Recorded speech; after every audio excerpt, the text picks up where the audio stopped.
Hey, what's up, y'all? MC here. Hey, the other night I brought you 5 knives under $40 in a video. Tonight I'm going to do 5 knives under $50. So you'll find the same set of materials in most knives in this price range. And down here, for the most part, under 50 bucks, you won't find a lot of the fancy locking mechanisms, button locks, access locks, stuff like that. And you're going to see, again, a lot of the same budget steels and a set of the same handle materials at this price point.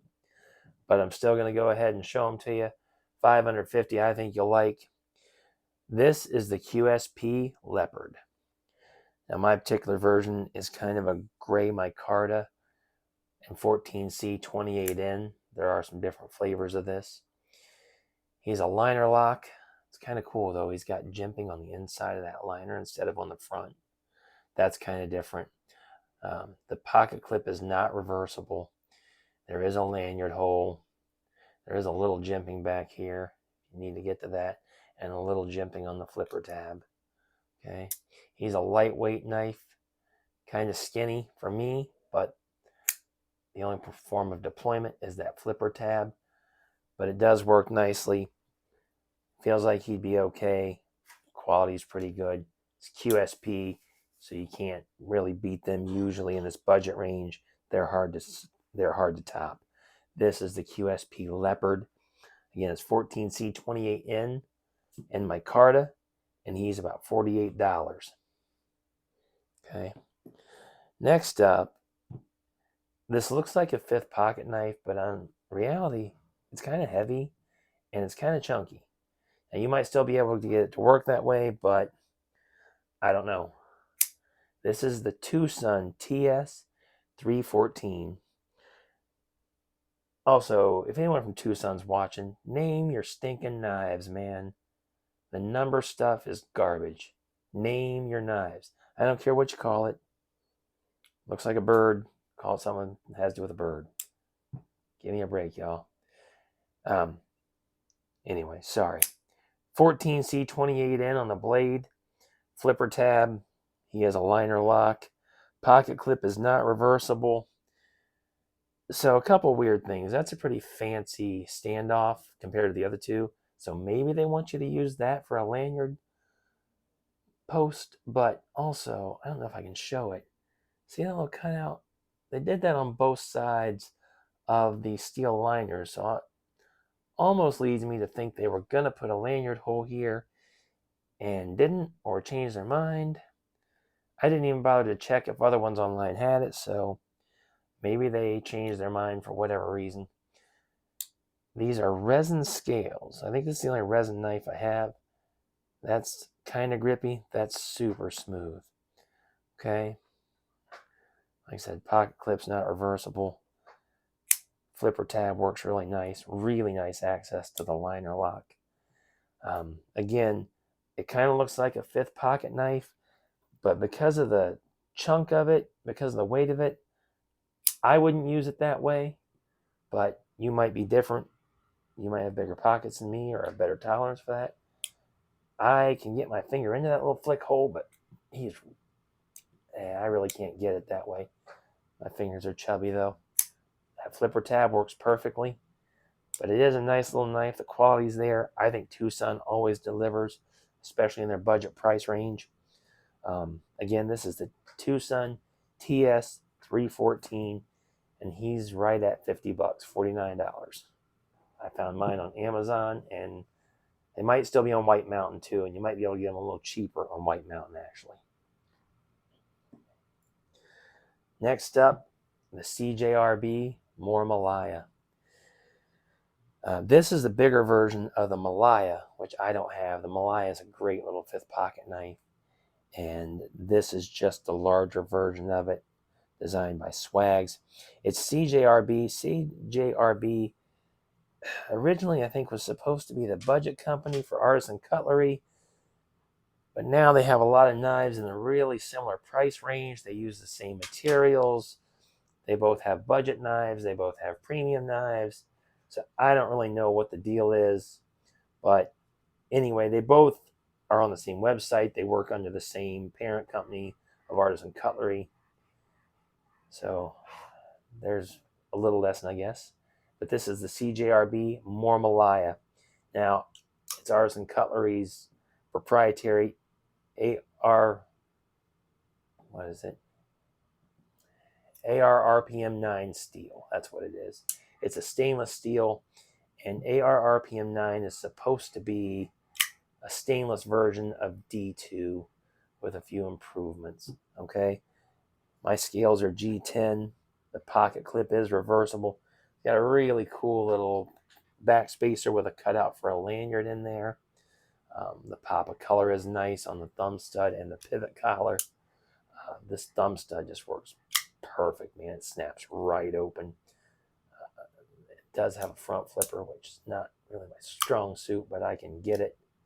I don't love it, but I use the thumb studs on this one here. Nice G10, comfortable, really good access to the liner lock. I thought of that. The design is really cool. No hot spots on her. Nice finger choil right there too if you need to get a grip to choke up on it. And the jimping back here is great. Not too aggressive, but there's enough to get your thumb there and get some more traction. So again, I think this one's around $44, maybe a little more or a little less, but this is the CJRB Maileah. Okay, get that one out of the way. Now I think this next one is the best looking, and I'm going to gripe again about the number thing, so I apologize in advance, but this is the Petrified Fish PFE05 Flavorist. Give me a break, Petrified Fish. You guys are killing me, man. But look at that blue micarta. That is so nice. This might be the best looking micarta I have. It's a little grippy, but not too strong. And there's a nice little design on the front flipper there. If I can get it, you can see it a little bit. But this front flipper, for me, works a lot better than the previous one. And that's good because it's really the only way to open this guy. Now I can get it down here and reverse flick it, but it leaves fingerprints everywhere. And it's really not what the design of the knife is asking for. The knife wants to be used by that front flipper, top flipper, maybe more so, but it's great. Anyway, this comes in a few different flavors. This blue micarta is just my favorite of probably every knife I have. And this is K110 steel. K110 steel is just the Japanese version of D2. It's not super impressive. It's not stainless. I haven't had any problem with D2 in my personal collection. As with every knife, every tool, keep your knife, keep your tool clean and dry as best you can. Maintenance your knife, and you shouldn't have any problem with D2 or K110 or whatever the other variants are. Was DC53, I think. I don't know. They have a bunch of these. Any non-stainless steel, but also stainless steels. Keep your knife clean and dry. Okay. But I really like this one. It's $43. There is another version. If you don't like this blade shape, there's a version with a more traditional tip, more of a pointy tip, and I think they call that the S model. They're both $43 and a little bit of change on Amazon. Again, you might be able to find these on White Mountain Knives or a couple of other places, but I got mine on Amazon, and that's where they're $43. The Petrified Fish PFE05 Flavorist. Wears me out just saying it, man. All right, last up is the budget killer. This is by far the best knife of the 5 I've shown you, in my opinion. Okay? This is the Meijeron or Miguron Moyarl. Okay? It is a 14C 28N blade. G10, really nice G10 handles. Just so comfortable. The ergos are fantastic on this thing. Reversible pocket clip. That back spacer right there. This is a titanium pocket clip, so it's a reversible anodized titanium pocket clip. Or anodized, sorry. And this here Just the color on that thing is fantastic. The action is fantastic. The size is perfect. The G10 is perfect. It's all just so good. My only complaint, I don't usually like black coated blades, but this does come in an OD green scale with a plain blade. So this is what was available when I bought mine. These are like $47 and change. And this is the Meijeron MOYRL. Liner lock is perfect. Action's perfect.